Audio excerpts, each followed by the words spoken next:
Welcome to the Fire Time Podcast, where it's never hot enough, slow is fast, and the way to win is to make it so stupidly easy to buy from you that there's no excuse not to. I'm your host, Tim Reed. And once again, I'm so excited to be here today. Welcome to the Fire Time Podcast. Now, hey, we are continuing through season 16 of the podcast, and we are almost at its end. Today is actually going to be the last interview that we have this season before jumping into our Q&A episode next week, which is how we end every season of the podcast. So next week, we'll jump into Q&A, go through your specific questions. But today is a really awesome conversation that I want you to hear. And it's one that I recorded a little while ago with Dan Bonar from ICC Chimney back at the HPB Expo in New Orleans. Now, I think especially with where our world is right now, especially, if you're a leader in business, as AI is continuing to just disrupt space and make a lot of people rethink what it is that we're supposed to be doing and how we're supposed to be using our time and resources. I think that for many companies, there is an undisciplined pursuit of more that's happening. And we've talked about this throughout this season. That's the language of Jim Collins in his book, How the Mighty Fall. But one of the things with where our world is now is that, especially with AI, it is easy to just think, give me more, give me more, give me more. We'll take on this project and this project and this project because we have all the resources in the world at our fingertips. I think what's really cool is that this conversation with Dan largely centers on relationships and restraint. And those are two things that I believe we really need right now if we are going to be effective leaders in the world today and in the businesses that we serve. And so, this is a conversation that covers a lot of ground. And in many ways, I would actually say it's a counterpoint to other conversations that we've had this season. Dan has an incredible amount of wisdom. And the way that ICC as a company has chosen to go about doing business, man, it's something that we can all learn from. And so I think there's quite a bit to take away. Now, as always, after this conversation, we'll circle back and I'll share a few parting thoughts. But in particular, I want you to think about those two words as you listen to this conversation: relationships and restraint. I think that there's a lot of wisdom here, and I hope this conversation gives you value.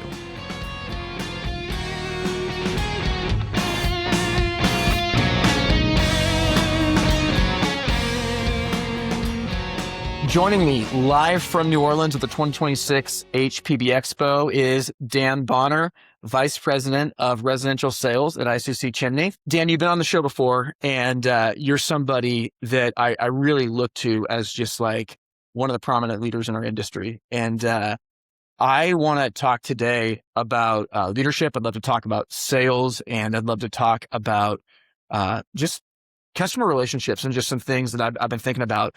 But to start with, I feel like, the last really 6 years for our industry have been pretty turbulent, and there really hasn't been a normalcy that's been established because you go from the pandemic, into kind of some withdrawal from the pandemic with inventory levels and sales and things.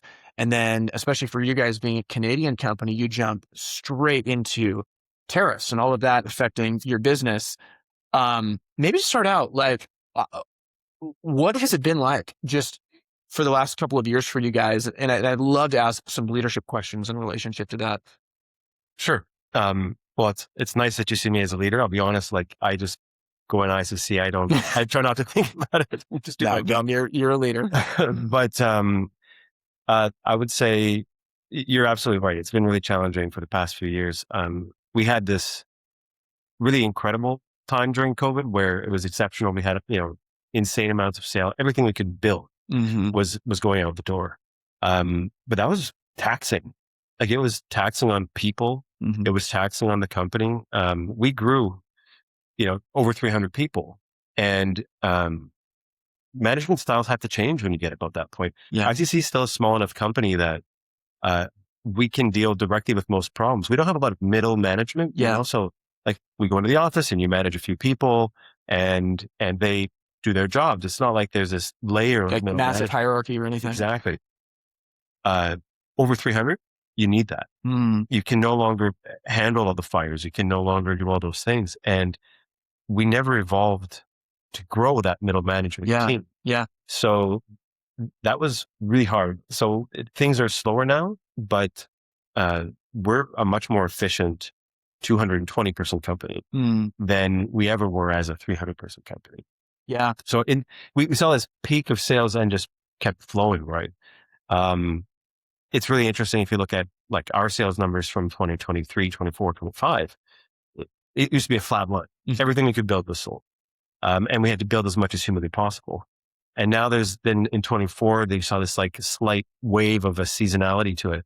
And 2025, actually, our sales curve really returned to almost like a real normal, well, for the hearth industry. Yeah, as normal as it could be. Seasonal sales curve, which is, it's different. The sales are less, but we're more efficient. Yeah. And the employees are happier. We had employees who were doing overtime every week for 2 years. Wow. What's interesting now is you couldn't pay them to take overtime. Nobody wants it. Yeah. They want the weekends off. Yeah. They want the evenings at home. Yeah. So, I mean, in a leadership style, it's also just recognizing that they need that. Yeah. Right. They need that time. And then, more recently with tariffs, I would say, one of the biggest things is it's frustrating.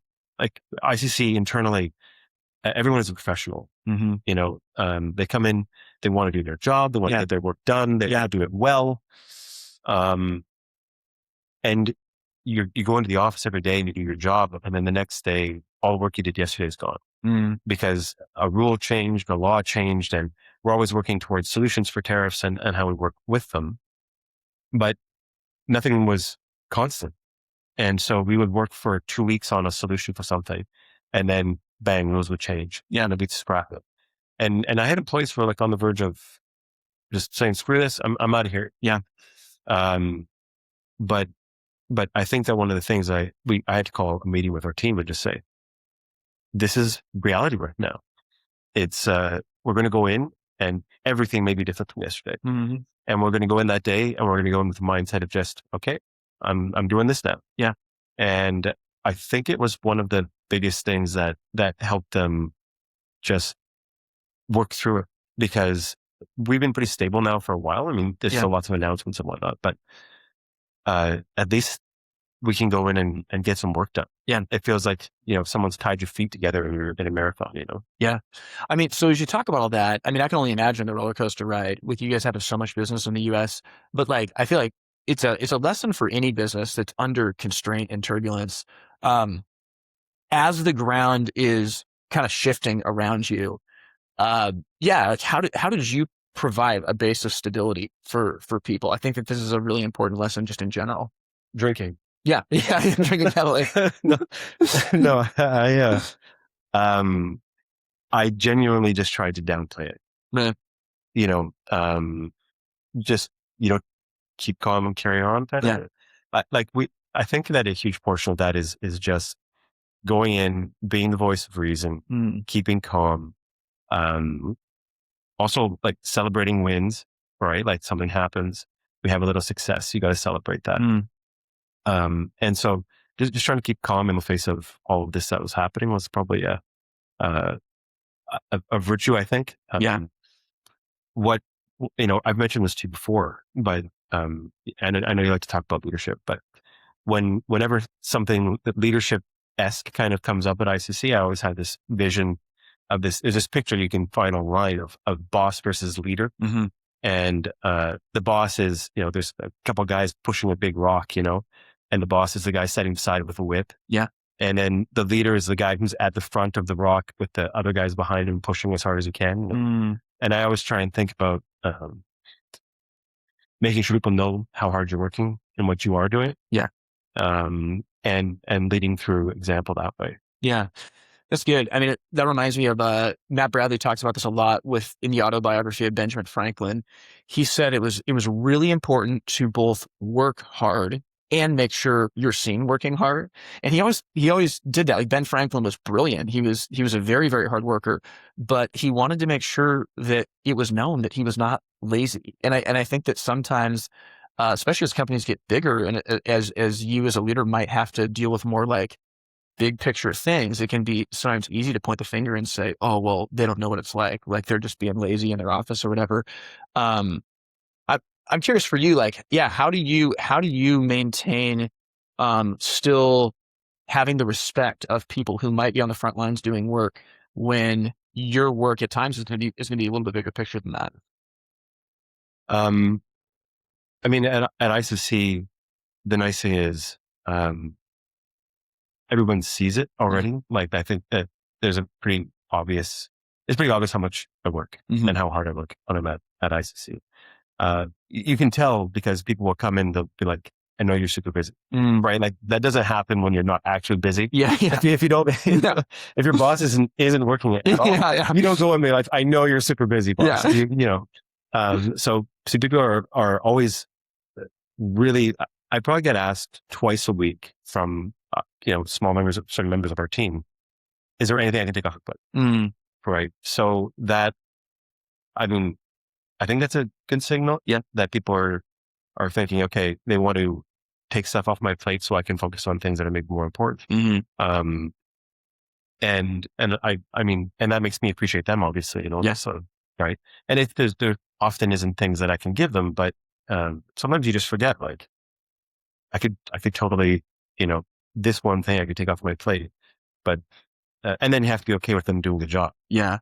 Right. If you take it off your plate, we'll say, yes, I could use your help with this thing. And then they do the work. You've got to be okay with, like, okay, when you look at it afterwards, you can't be super critical about it. Yeah. I feel like that's something a lot of people really struggle with is, when you hand it off, you have to be okay with the fact it's not going to be you that does it. Now you can still have standards, right? You don't want garbage turned in or anything, but I do think that it is really hard for people to let go enough to just accept that, this is not going to be done, by you. And there's going to be some variance there. It doesn't mean it's bad, but if you're not okay with that, you're stuck doing everything, right? It's something that, when I was first kind of coming up in my role, I'm kind of doing what my dad used to do, right? So my dad's mostly retired now. I do primarily the stuff that he used to do. And, when I'd write something, because I do a lot of writing now, like suddenly I've become a writer, but he'd read something and instead of critiquing it, he would either make small corrections or he would just say, well, it's not the way I would have done it, but it's good and we'll use it, And so it kind of opened my eyes into being able to say the same thing to somebody else. Yeah.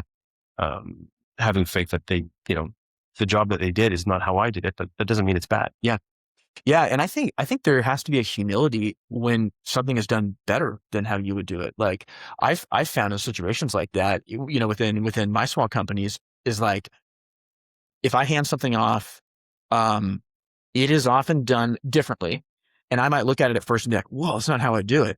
But then as I look at it, I'm like, oh, like this is actually better. Because like maybe there's something that they bring to the table or a knowledge they have that I don't.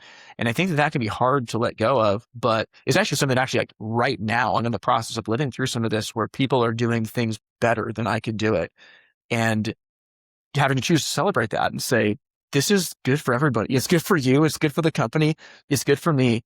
Even if there's a part of it that's like, oh, but I wish I got the credit for it, or I wish, I was doing that. But I think that's just a part of ourselves that like, if we want other people to thrive, like we have to kill that part of ourselves because it's not helping anybody. Agreed.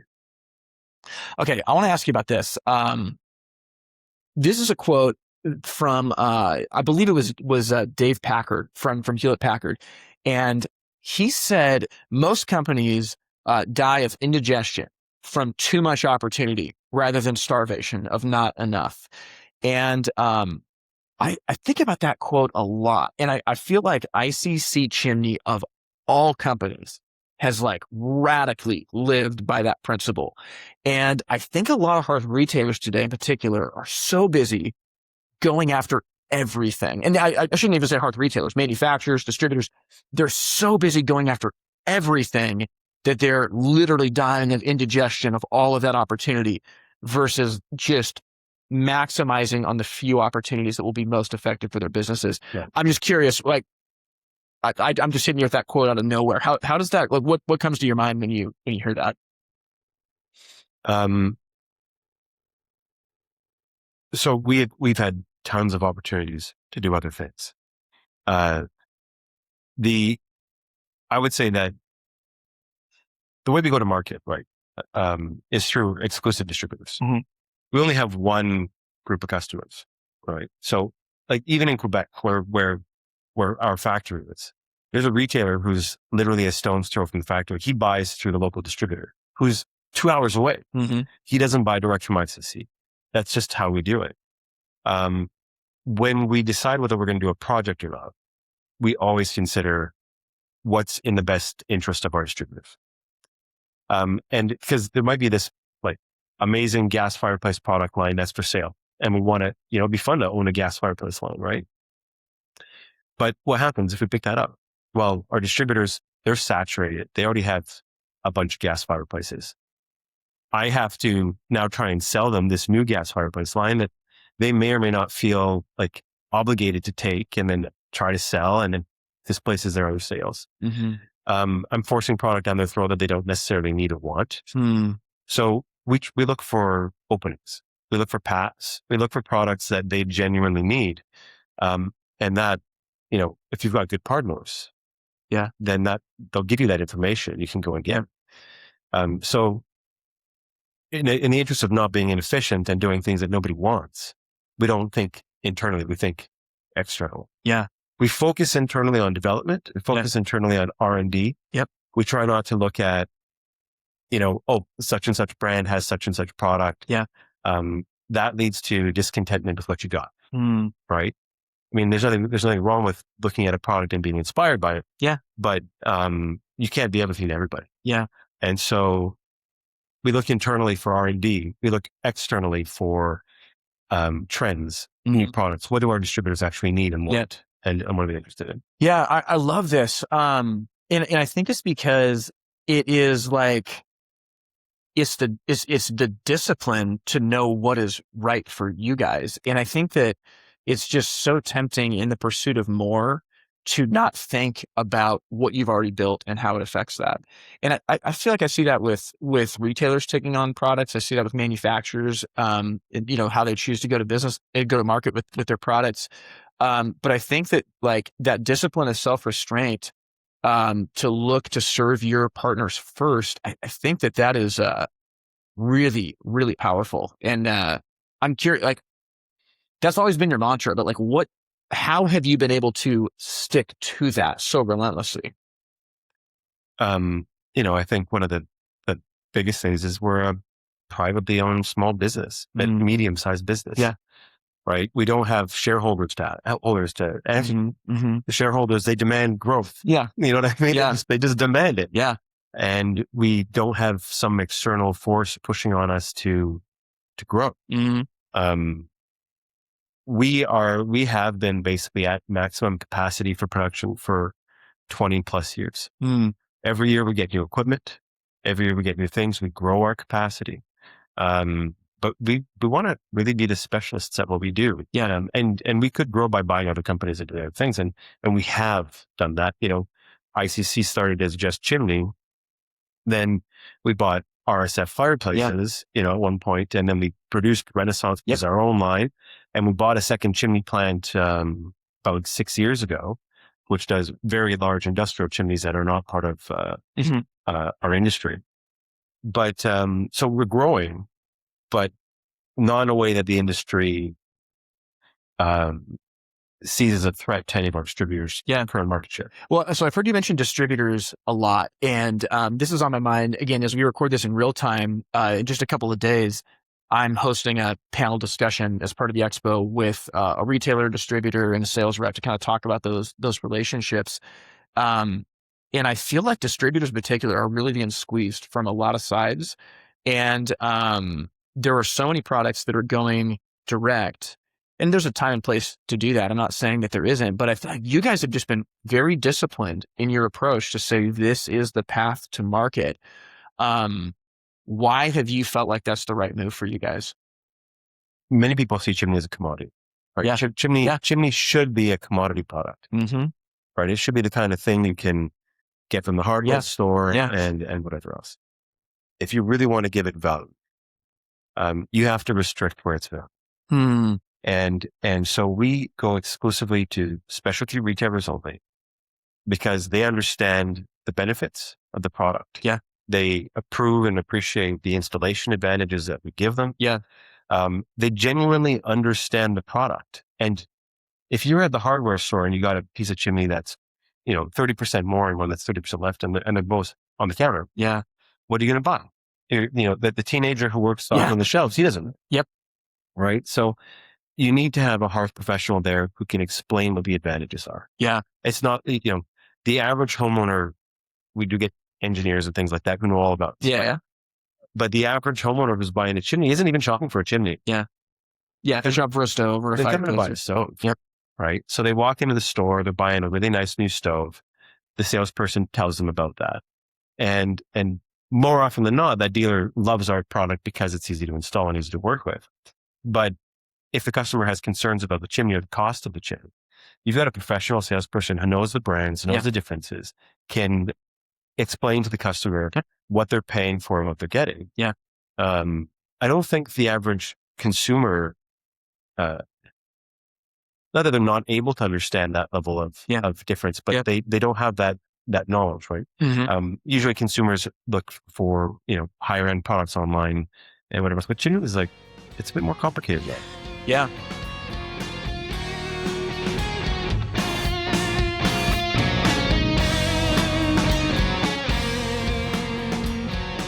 Hey, this is Tim with the Fire Time Podcast, and I hope you're enjoying this episode. Well, hey, in our final episode of the season coming up, we are going to have a Q&A episode. And so as you've been listening or watching, if there's any questions that you have specifically about your business, what do I do in this situation? Or maybe me or a guest said something that you want clarification on, send those questions in and we'll do everything that we can to make sure that we get to it. You can go to itsfiretime.com/ask. Enter that question, and again, we'll try to answer it the best that we can. Hopefully, this Q&A episode is going to be something that really helps you out. Go to itsfiretime.com/ask to get your question in.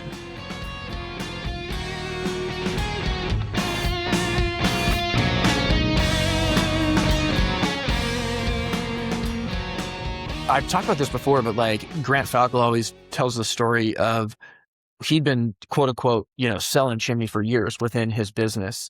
And Art Ratcliffe taught him how to sell ICC Chimney. And he's like, Grant, you mess around with chimney. I'm going to teach you how to sell chimney.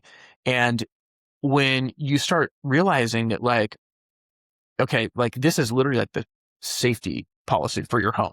You may as well buy that homeowner's insurance here when you're buying a chimney.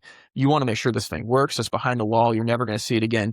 There's a lot of reasons to talk about that, but I love what you said about the fact that you guys have created a product that's not a commodity in a commoditized space. And by going through the channel of hearth retailers, you're not taking the chances that your product is going to be set on a counter next to a rival product that is whatever it is, 20% less, 30% less. And a person with no knowledge goes, well, here they are, but this one's 20% less. Well, and then you let's say that you did that and decided to go direct somewhere. Cause we could assuming that we kept all of our existing sales and up start selling direct to Lowe's people and Tractor Supply or whatever. Assuming you did that, you'd grow, right? But instead, what reason would the dealers have to keep us, right? What reason would they have to promote us and be loyal to us? Yeah. And a lot of that comes back to loyalty to product as well. They like the product, but I would go so far as to say that many of our dealers have been extremely loyal to the brand because we also protect them. By not going to the hardware stores, you give the dealer the opportunity to sell a premium product at a premium price, at premium margin, versus the stuff at the hardware store, and they can make that money, and pass it along that. So we go exclusively through one distributor in every market. There's only one exclusive distributor that sells our product in every market. That keeps things fair. Mm-hmm. If you have 10 distributors in the same market, each of them is looking for market share. Yeah. So where's the product go? Yeah. Everywhere. And so you have to be really careful about which horse you're going to ride then, right? Well, and most of our distributor relationships are more than 20 years old. Yeah. Right. And so we've got, especially in the United States, we've had our distributors for 20 plus years each. Yeah. And that has worked very, very well. But one customer offers the product to the retailer. And as soon as you've got, like I say, 4 or 5 are offering the same thing, all with a different deal, all with a different setup, and they can't sell to you, they're going to sell across the street. Yeah. And then the next guy who comes in is going to sell to the hardware store. Yeah. And then the next guy is going to sell greater. Yeah. And you saturate the market, and then it's a race to the bottom. That's right.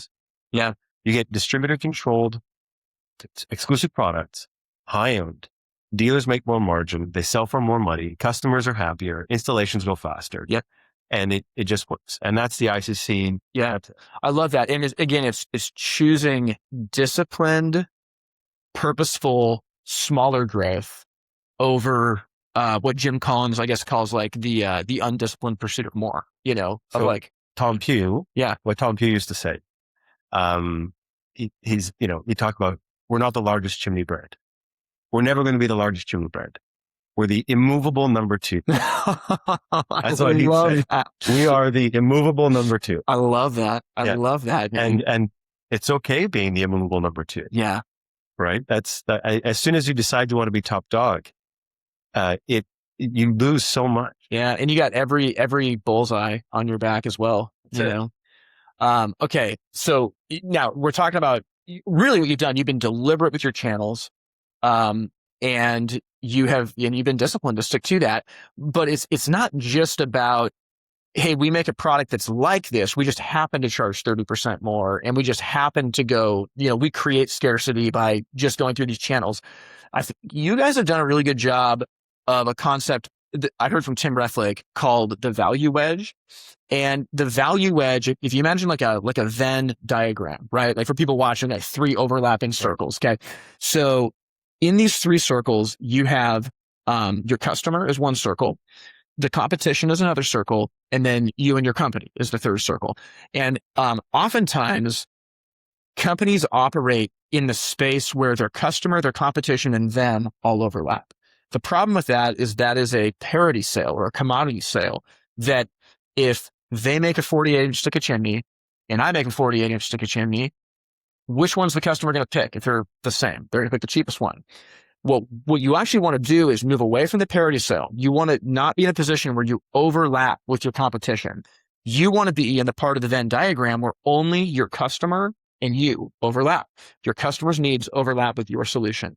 And that's called a value wedge. And it's a way of saying that you need to position your products in a way that they offer something that is unique to the customer, important to the customer, unique to your company, and it needs to be defendable against the competition. So an example of this is like when it comes to, say, gas fireplaces. If I'm a homeowner and I go to a showroom and I'm like, hey, I'm looking at these fireplaces. What's the difference? If the salesperson says, oh, well, this one's about 40,000 BTUs an hour. This one's about 40,000 BTUs an hour. This one comes with a remote control. Oh, this one comes with a remote control. This one's got a few different decorative fronts. This has a few different decorative fronts.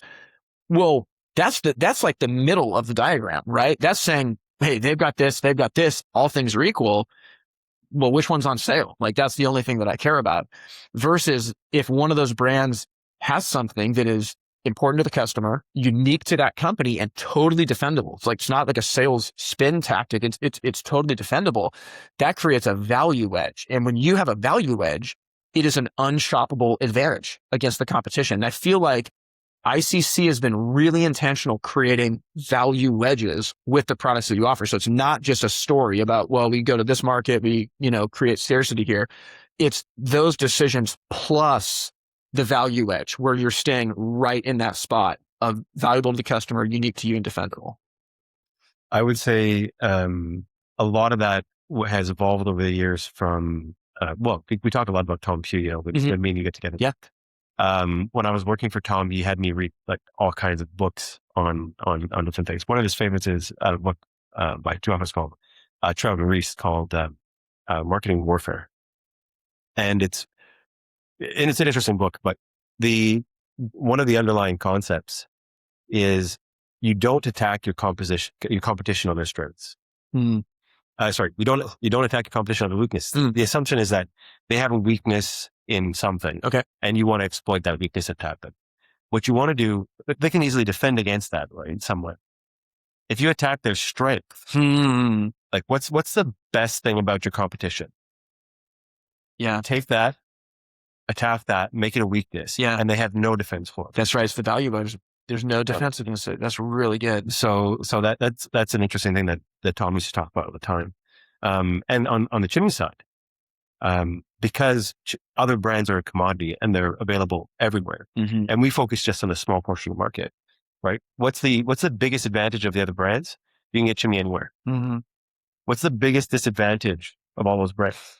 It's everywhere. Yeah. So it's absolutely everywhere, Yeah. and because of it, it's cheap. Yeah.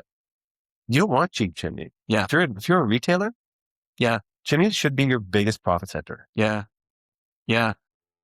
Okay, man, that's really, really good. Okay, so we talked about the value edge, right? And again, I think for retailers listening to this, I mean, anybody listening to this, like for me, those three overlapping circles have been so powerful. Like if I'm in a space where, I have it, my competitor has it, and it's important to the customer, get ready for a race to the bottom.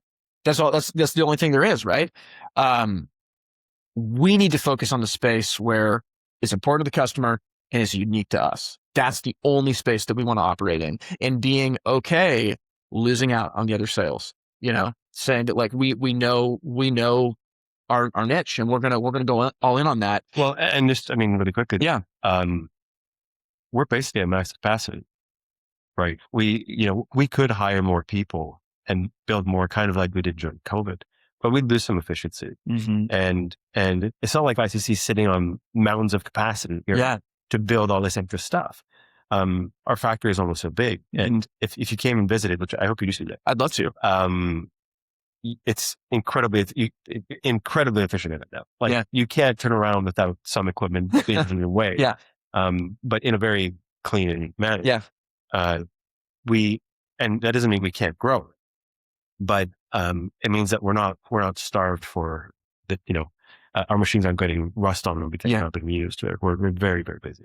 Yeah, I guess to me, I think that it's a lesson for making the most of what you have and viewing constraints as opportunity.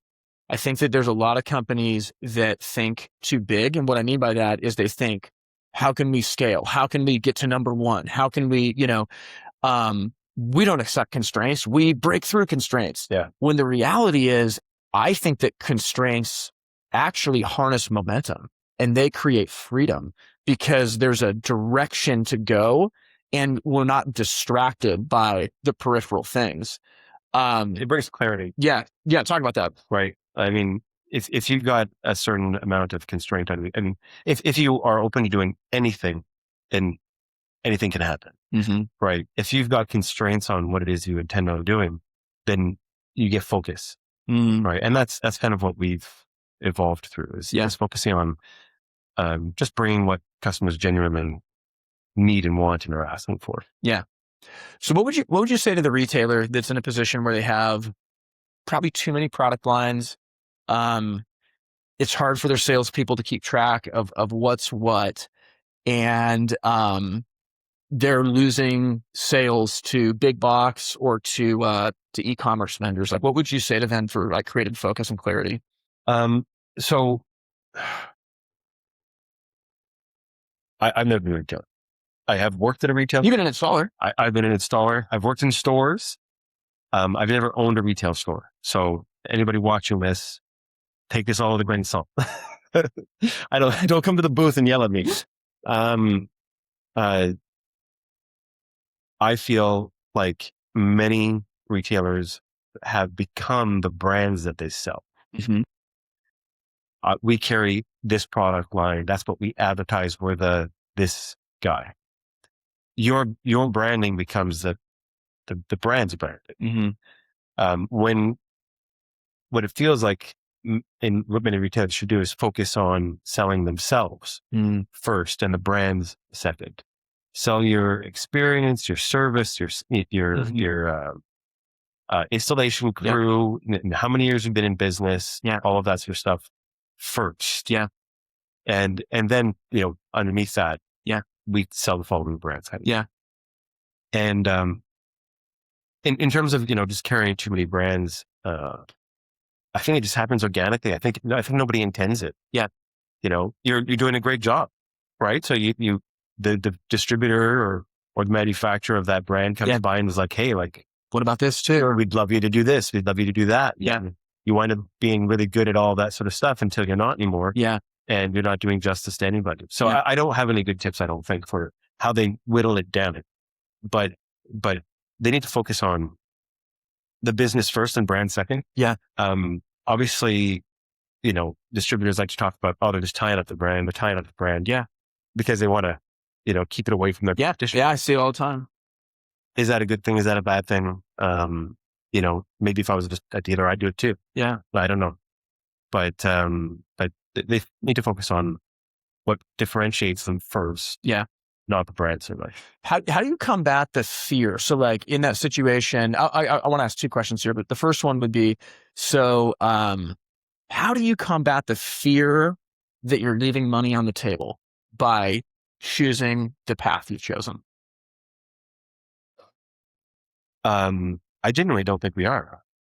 I genuinely don't think we are. I think that if we got too spread out and tried to be everything to everyone, you wind up losing efficiency, lose focus. Seems like efficiency is a really key word. If you can't be good at doing something and do a lot of it, then you're going to be in trouble. I mean, for us, everything we do is about doing efficiently. So I don't feel like we're leaving money on the table by not doing more. We take opportunities when they come, and we jump on them quickly. But by not expanding significantly and opening second warehouses and buying other brands, for example, our distributors don't necessarily need. I don't think we're leaving money on the table. I think for us, we make strategic choices to grow when it makes sense. And we're just cautious about how we do it. That's really good. Okay. So the other question that I wanted to ask with this is, you said something really wise about how a lot of companies become the brands that they sell versus being the brand of their company. And their own brand. I think that is so true. Like, you want to have partnerships with product brands that are powerful and good quality, and you want to leverage their strengths where you can. But we're not in the automotive business where someone is coming in to buy a BMW or someone's coming in to buy a Toyota.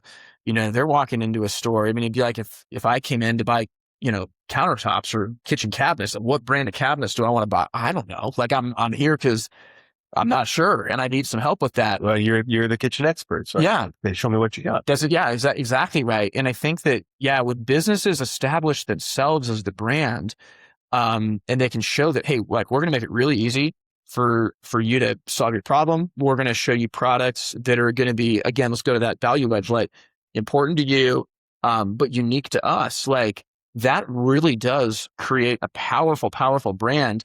And I think that it actually, I don't mean to put manufacturers in a bad light. I think it actually kind of makes manufacturers play ball when they come with a new product, because it's like, we got to ask, does this fit the niche that we built? And if it doesn't fit the niche, we probably shouldn't take it on unless we're trying to expand that. But I think a lot of dealers end up taking on so much excess product just because, something is new and shiny versus thinking about like, does this really fit the brand that we built? And then what happens when your core lines suffer because you've brought on the other ones? Yes. And then your distributor or manufacturer is unhappy about that. Open the guy across the street. You've branded yourself as a company, let's say whatever brand it is. And then now all of a sudden you're at risk of either losing that or going across the street or changing or whatever. And now you have no identity. Yeah. You were that guy. And now what are you? Yeah. Right. You got to try and brand yourself as the new brand guy. Yeah. Yeah. No, you need your own brand. The store is a brand. Yeah. That's great. I want to end this by asking a question about partnerships. I've heard you use that word a number of times, your distributor partners. How did you find those partnerships? I mean, I guess this goes back a lot of it, maybe before your time, but how did ICC find those partnerships, and how do you maintain them truly as partnerships? So you're exactly right. It does go back to before my time. Yeah. Like ICC started with these distributors when I was a kid. Basically, many of them. So I can't speak to that as much. What I can say is that it was all handshakes, right? To this day, we don't have a single written contract with any of our distributors. Wow. We have zero contracts. Really? If any one of our distributors wanted to drop us tomorrow, they could do that. Wow. If we decide that, it goes both ways, of course, but there's not a single contract with any of our distributors. Wow. In North America. Wow. Okay. So these deals were for partnership deals with people who believed in the product. Yep. Wanted the product, understood the product. Yeah. Right. Because understanding the product and how it goes to market and how to sell and all that sort of stuff, it's not straightforward. Yeah. Right. Not everybody can grab it. Yeah. So, so having the right person is the person who understands the product. Yeah. And was interested in that crusade of starting it. And so, I mean, obviously a huge amount of it was done by my dad and by Tom Pugh to establish these distributors and whatnot. Yeah. But it was all handshakes. Yeah. It was all handshakes. Yeah. That's incredible. I mean, again, I'm thinking about dealers who are in a position with like builders that could become partners for them. Like you can build partnerships with builders, with designers, with architects that when you truly are trying to help them in their business grow, they will do the same thing in a symbiotic relationship. And I think that so often, at least what I see on the retail side of our industry is I think that too many companies are immediately moving on to the next thing. It's like, okay, hey, we sold that job to the builder. Let's move on to the next thing, versus taking time to ask, like, could this be like a cornerstone partnership for our business that we can really make an investment in, this builder, this designer to help them with their company. And we know that it's going to benefit us too. Yeah.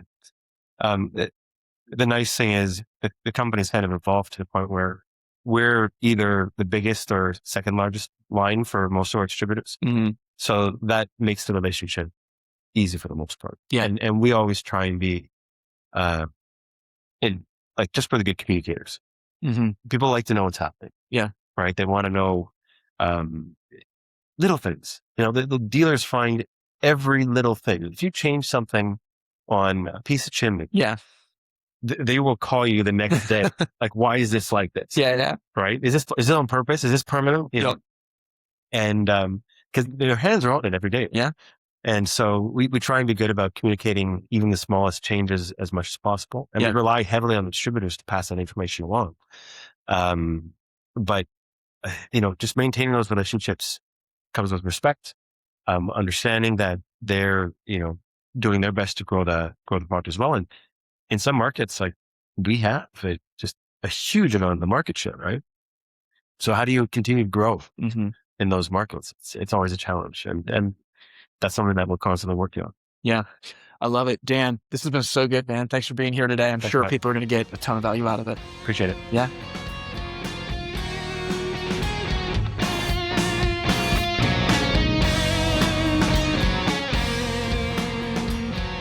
Well, I hope you enjoyed that conversation with Dan Bonar. Like I said up front, I think there's a lot of wisdom there, and it really provides a counterpoint to some of the other conversations that we've had this season. And I think that what is really neat about this is, again, those words relationship and restraint, that I mean, anybody that knows ICC knows that they've grown a large company, that's very successful, and they make incredible products, and they've done this through restraint, right? There's a lot of opportunity that they could go take advantage of, but they're really intentional with having the restraint to choose what is going to be best rather than going after everything. And best is a relative term, right? I mean, is best what's going to make the most money? Is it going to be what gets them the most dealers? Well, I think the way that they've chosen to go about it is to say best is going to be what protects their company and sets them up for the brightest future. The way that they've done that is through their distributor partners. And so for them, as they think about what's best, it's not undermining the foundation of what has led to their success, while at the same time continuing to look to the future and say, where are the opportunities that we should push into? And I think that the restraint of that is really important. There are a lot of companies. I mean, I've been kind of on the road lately, speaking at a number of events over the last few months. And there's a lot of companies I come into contact with where the question is always, how do I get more? How do I get more? How do I get more? Whether it's like an advertising question. Okay, how do I get more people coming into my store? How do I get more people to view my website or to buy my products? And where I always want to go first is asking, do we have the basics in place? Like, is the infrastructure of your business set up in a way that's sustainable and able to handle more? Because if it's not able to handle more, you don't want it. There's a lot of companies in our industry that, there's a lot of business coming in, but there's not a lot of dollars that are actually kept at the end of the day. And by being thoughtful and showing restraint in the opportunities that we go after and making sure it's the right fit for us and for our business partners, that's the way that we ensure the company is actually profitable long term and sustainable for the future. And I think that conversation with Dan was just a great example of that. I referenced that quote from Dave Packard that most companies die of indigestion from too much opportunity compared to starvation from not enough. And I think that this is so true. Like, for anybody that's listening, if you're in a position of leadership, there is always opportunity out there. It's always there. And the question for you is not, oh man, like, did I take advantage of that opportunity and that opportunity and that opportunity? The decision of a leader is having the discernment to know, out of all the opportunities out there, this is the one that is going to be right for us. And it's amazing how when we focus on that, we tend to make better decisions. Not that we always make the right decision with it. There are plenty of times where we go after opportunity that's wrong, but going after an opportunity takes resources. And when we can be wise in not spreading ourselves too thin in what we go after, it really does set things up for success. So I thought that was really cool. Now, you also hear when you talk to Dan, the value of relationships. I mean, it's amazing to me that like they're on just a handshake agreement with all of their distributors that are selling millions of dollars worth of their product, but they're choosing to build the relationship first and make sure that is solid and business gets done out of the abundance of the relationship. I think this is something that is really important, especially as we see, AI and disruption coming our way, that relationships in business really do matter more than ever.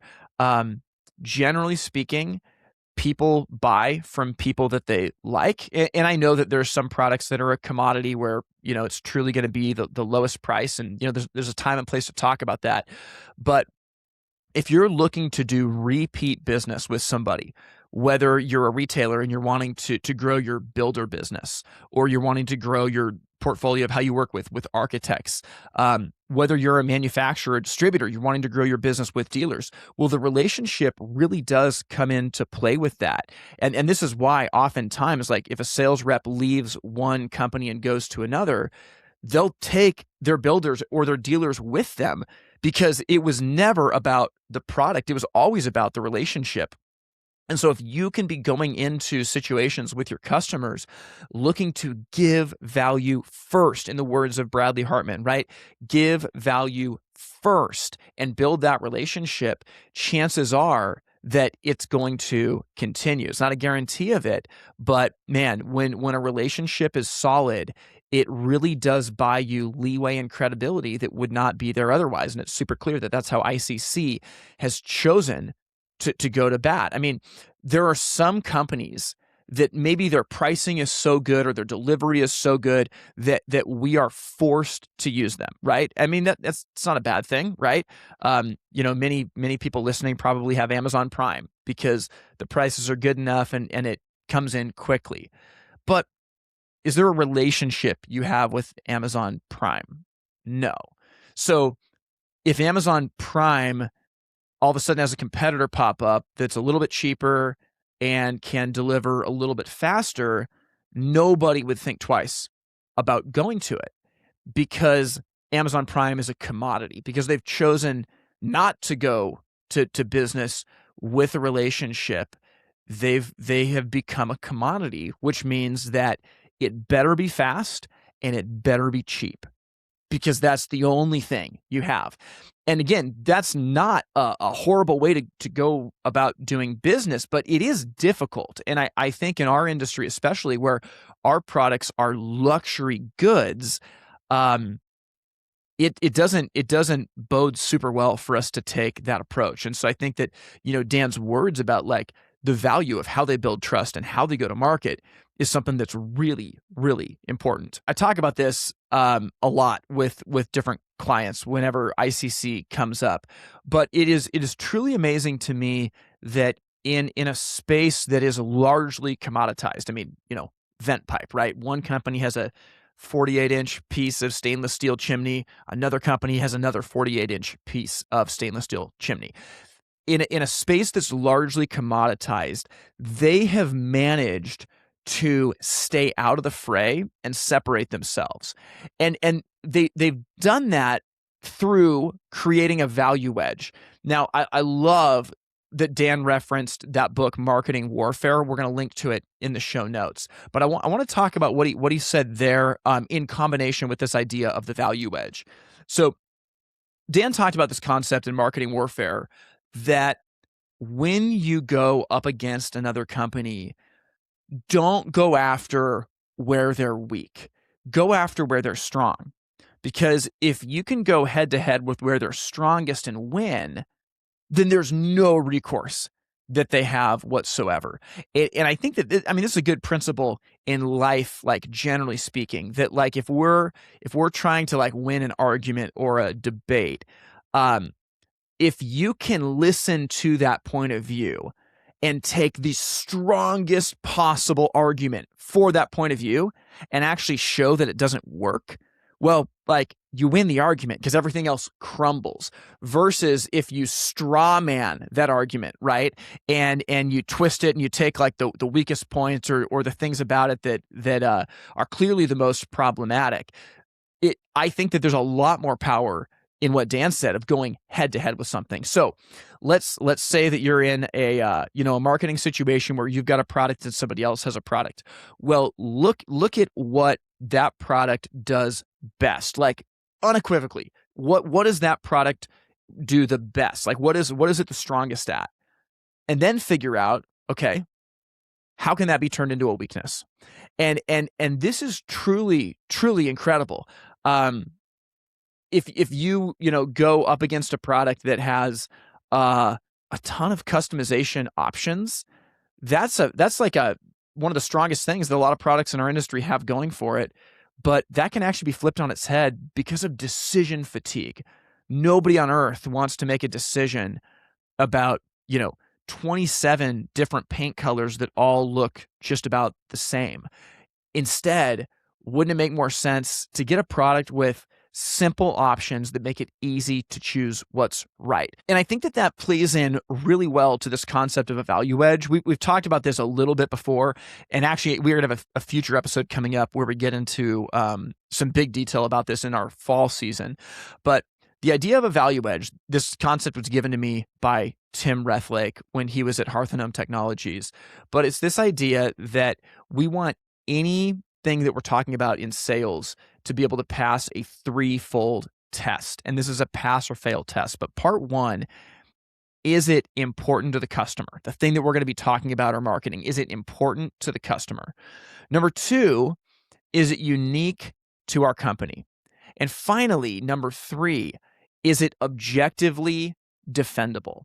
And ICC, I think, has really built their company kind of in this way. So if it's a space that could be commoditized, okay, let's take a look at that space, chimney pipe, and let's say, okay, what does our competitor do best? And maybe it has to do with like their warranty or their testing standards or something like that. And we go, okay, like that's what they do best. It's got a great warranty.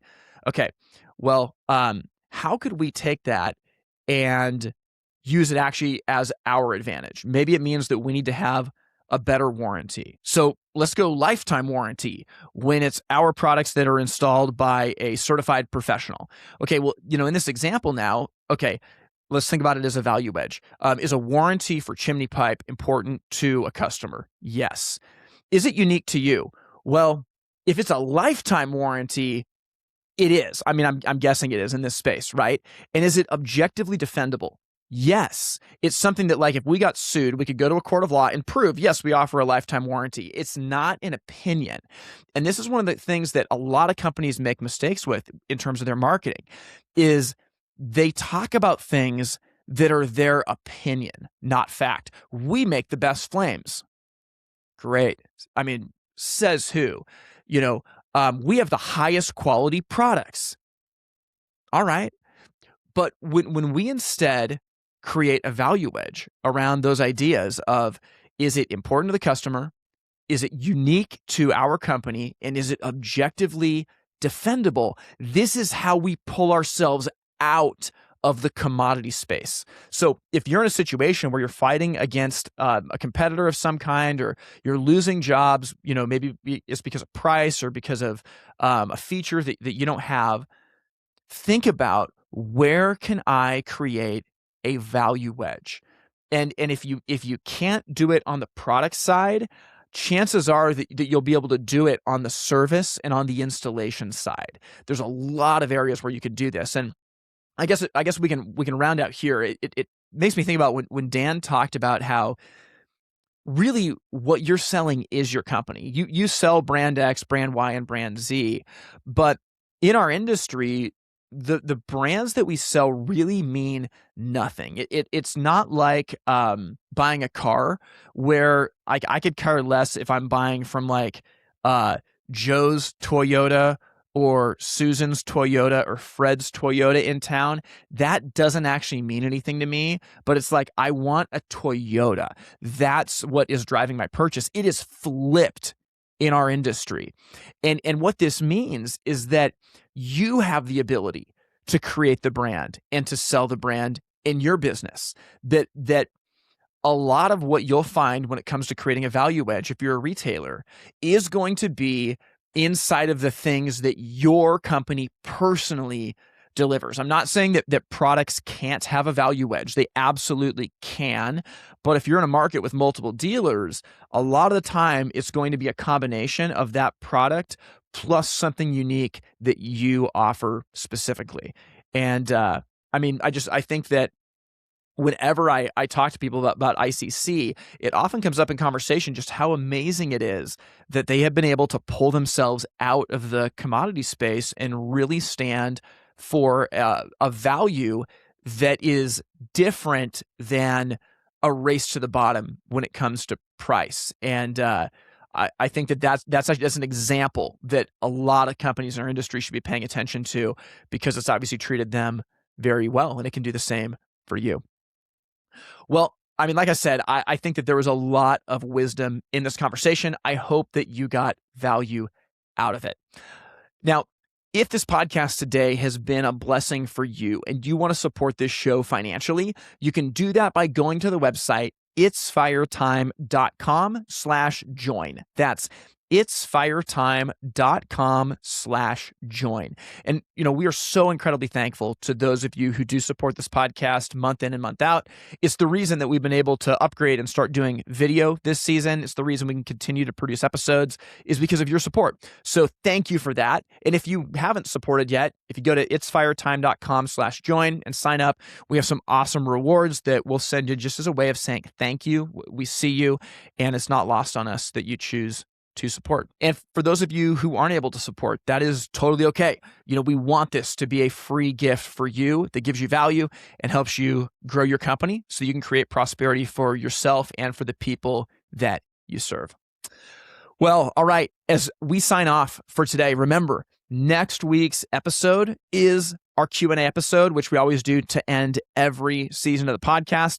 And then we will jump into Fire Time Magazine rapid reaction episodes for the rest of the summer before we kick off season 17 in the fall. So if you want to get questions in, there is still time. You can go to itsfiretime.com/ask and submit those questions, and we will do our best to get to all of them. So I hope you guys have an amazing week and that this gave you value. I want you to think this week about that idea of relationships and restraint. Where do you need to push into both of those this week? Hope you guys have an amazing time. We will talk again very soon. Thank you for listening to the Fire Time Podcast. To learn more, visit the website itsfiretime.com. Music from this episode was written and recorded by In Bloom out of Portland, Oregon. We thank you for listening to the Fire Time Podcast, where it's never hot enough, slow is fast, and the way to win is to make it so stupidly easy to buy from you that there's no excuse not to. We'll see you next time. All in to burn.